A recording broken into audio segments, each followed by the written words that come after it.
For decades, there were private whispers, but not very private. Given how many women have now come forward, virtually all of Hollywood must have known at least that Harvey Weinstein used business pretexts to secure sexual gratification.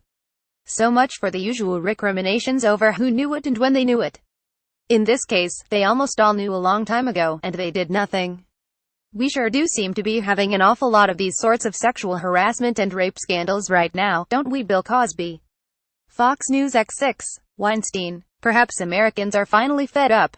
Sociologist Radut notes that societies can tolerate something they think is wrong for a long time, before suddenly deciding to act. He uses the 1895 sodomy trial of Oscar Wilde to explain. Radut characterizes scandal as the disruptive publicity of transgression. Often, as with Weinstein, a scandal involves behavior that has been fairly widely known, even if disapproved, for quite a long time.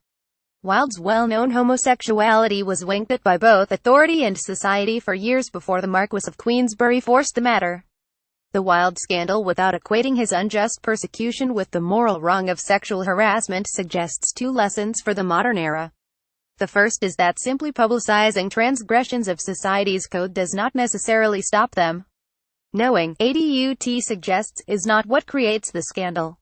What creates the scandal is when a charge is so widely disseminated, by a credible source, that people can no longer pretend that they don't know. At that point, society has to act.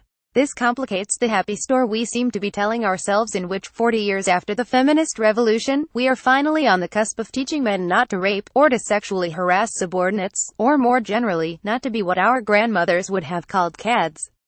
We are naming and shaming, drawing a line between acceptable and unacceptable. But the reality is that even in the bad old days, American society did not accept sexual harassment. The boss with the roaming hands is a staple character in mid-century fiction, and he is not a well-regarded one. This does not suggest a society that thought sexual gratification was a normal perk of any reasonably senior job. Did more men get away with sexual harassment back then? Undoubtedly. But this reflects the nature of that age's workforce at least as much as it reflects that age's attitudes about sexual harassment, which were relatively similar to our own, though to be sure, rooted somewhat more in the protection of a woman's chastity than her bodily integrity.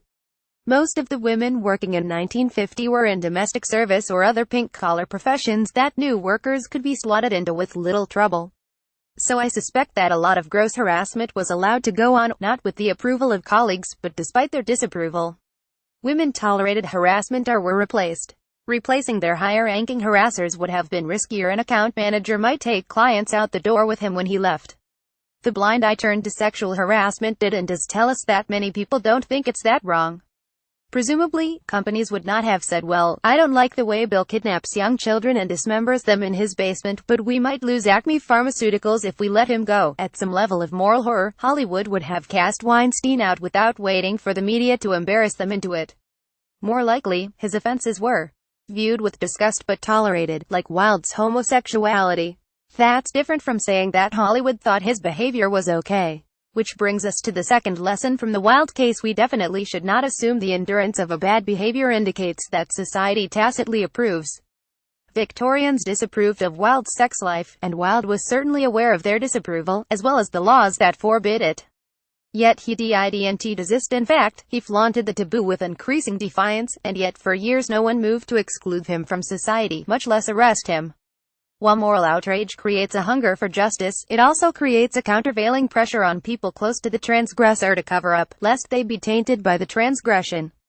Every society is going to have those who knowingly, perhaps even joyfully, break its rules. And this is the problem with phrases like rape culture and teach men not to, which imply that transgression would stop if only society disapproved enough. Society already disapproves. We did teach men not to. They know. What comes across in the accounts of Weinstein's behavior is certainly not a man who was unaware of the transgressive nature of his actions.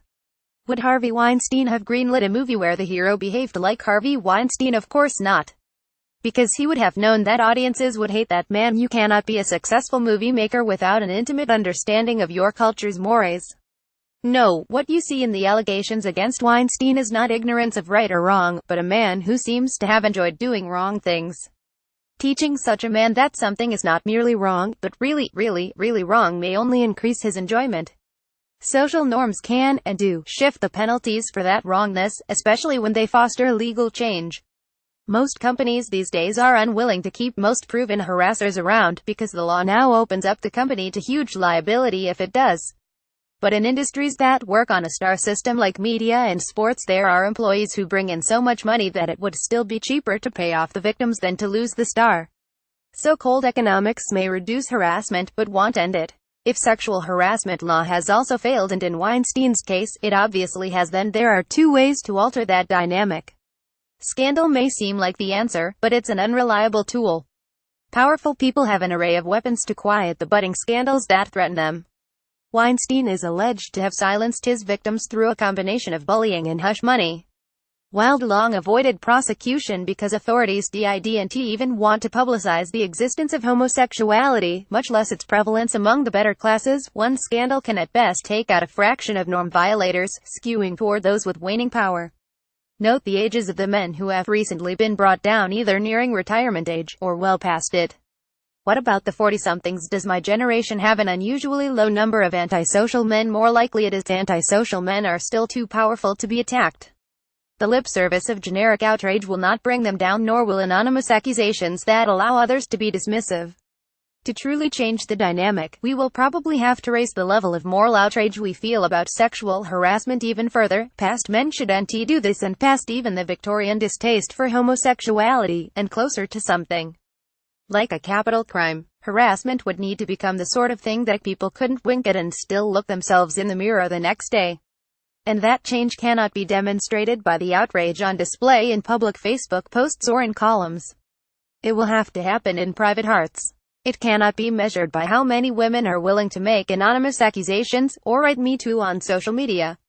Nor by our eagerness to call for the heads of political enemies like Bill Clinton or Donald Trump or Anthony Weiner.